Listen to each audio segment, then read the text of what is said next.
Медики готовят Мадину Аушеву к перелету в Москву. В ноябре прошлого года, по предварительным данным, из-за ошибки врачей перинатального центра, принимавших роды, женщина потеряла много крови и получила повреждение мозга, вследствие чего впала в кому. Информация об этом дошла до руководства. Правительственная комиссия взяла лечение Мадины под свой контроль. Врачи РКБ сделали все возможное, чтобы поддержать состояние пациентки. Состояние пациентки с положительной динамикой, она стабильная, тяжелая. Весь комплекс, необходимый для ее стабилизации, был проведен в полном объеме. Сегодня, благодаря правительству, Министерству здравоохранения, сегодня она переводится в Федеральный центр мозга и нейротехнологий для реабилитации. Здесь вся семья Аушевых ждет в коридоре. Их переживания, как и надежда, с каждым днем только больше. В Москве за пациенткой будут наблюдать высококвалифицированные специалисты. По словам тети Мадины Мареты Аушевой, переправить больную в Федеральный центр мозга и нейротехнологии получилось благодаря поддержке руководства республики и неравнодушных людей. Аллах вилвол жмасварке. Мухаммад Али.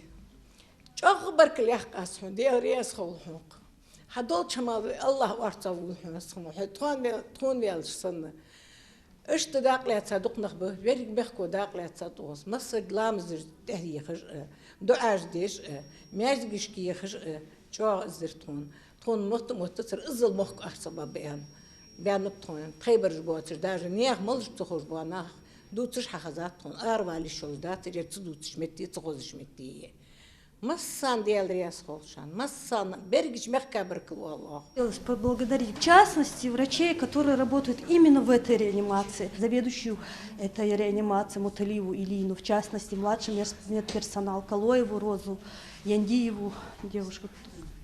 Хотелось бы этих людей искренне поблагодарить, которые помогли нам. Перелет займет 2 часа. Весь путь пациентку будет сопровождать медицина катастроф. Все необходимые препараты и оборудование под рукой.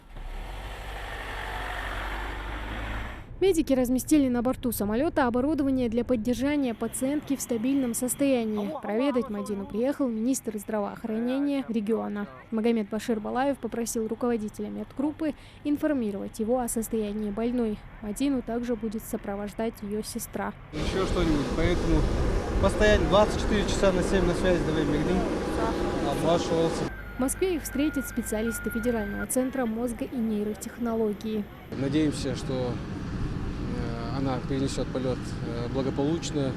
В сопровождении выехали врачи-реаниматологи, фельдшера, поэтому бригада профессиональная.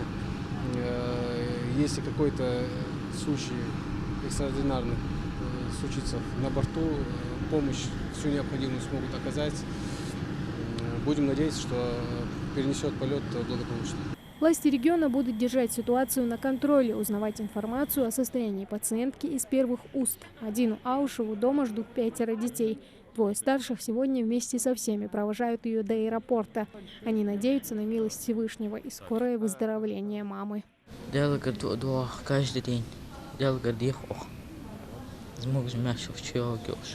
Врачи пока не дают никаких прогнозов, но Мадина сейчас в стабильном состоянии, хоть и в тяжелом. Тамара Хашагульгова, Адам Глоев, Магомед Дидигов, Новости 24.